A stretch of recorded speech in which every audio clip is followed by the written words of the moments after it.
Justement, les 3 choses à pratiquer, je vous l'ai déjà un petit peu induit, parce que je l'ai dit rapidement, mais là je vais vraiment le poser un petit peu plus. Il y a 3 choses à pratiquer.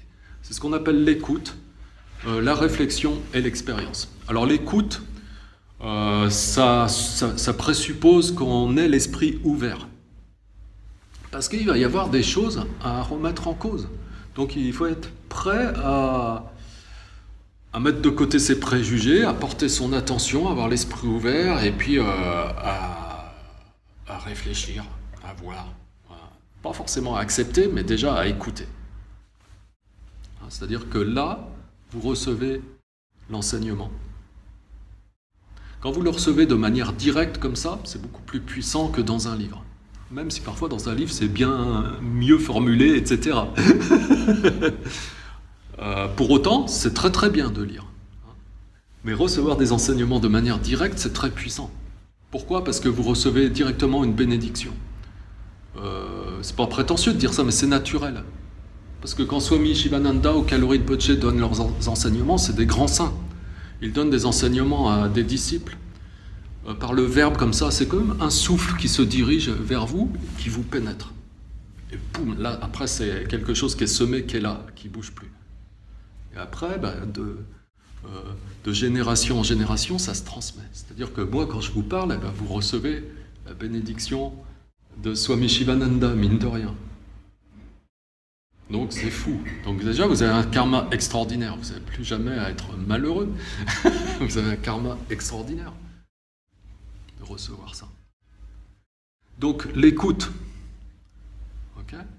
Ensuite, derrière, c'est vraiment la réflexion, c'est-à-dire vous faites appel à votre intelligence propre, vous la remettez en action, vous la stimulez, vous la réveillez. C'est-à-dire on a des capacités qui sont là, qui sont à l'état de veille, mais là, on va faire appel à notre intelligence et pratiquer le questionnement juste pour nous amener progressivement à distinguer ce qui existe de ce qui n'existe pas, pour nous amener progressivement à distinguer ce qui est réel de ce qui ne l'est pas, pour développer notre force de raisonnement, pour bâtir une philosophie de vie vraiment solide, sur laquelle on va pouvoir s'appuyer en toutes circonstances.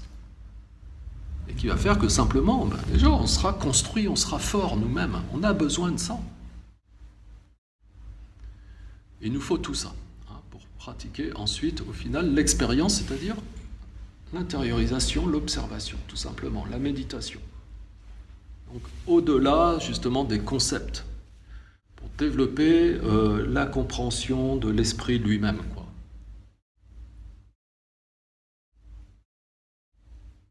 Pour ça, on pratique donc le calme mental, la stabilité, la contemplation.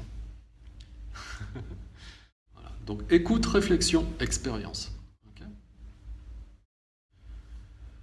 Ouais, on a besoin de pratiquer ces 3 choses parce que, vous savez, des fois, j'entends parler aujourd'hui, parfois, de méditation laïque. Ok ? Bon, moi, je ne suis pas trop pour le dogme, ok ? Mais par contre, les philosophies des grandes sagesses, pourquoi on s'en passerait ?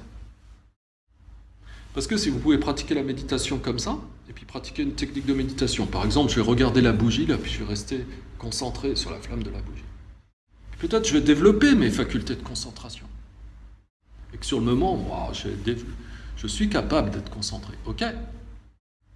Mais quand il va m'arriver un problème dans la vie, quand je vais être bousculé émotionnellement et tout, qu'est-ce que je vais faire ? Je vais sortir ma bougie, je vais l'allumer, je vais me mettre en face, et puis ça va aller mieux ? Non, j'ai besoin d'être construit au niveau philosophique. J'ai besoin de comprendre les choses autrement. Donc ça va ensemble, il faut faire les deux. C'est un petit peu comme si vous avez une terre fertile, et vous attendez qu'il y ait des choses qui poussent, mais vous ne semez rien. Ou l'inverse, vous avez des semis, mais vous balancez sur le goudron. Voilà, il faut les deux. Si on fait que la philosophie, eh bien, on va réjouir les soirées mondaines. On va briller aux yeux des autres. À la limite, on va développer encore plus la saisie égocentrique. Donc au final, on sera encore plus malheureux.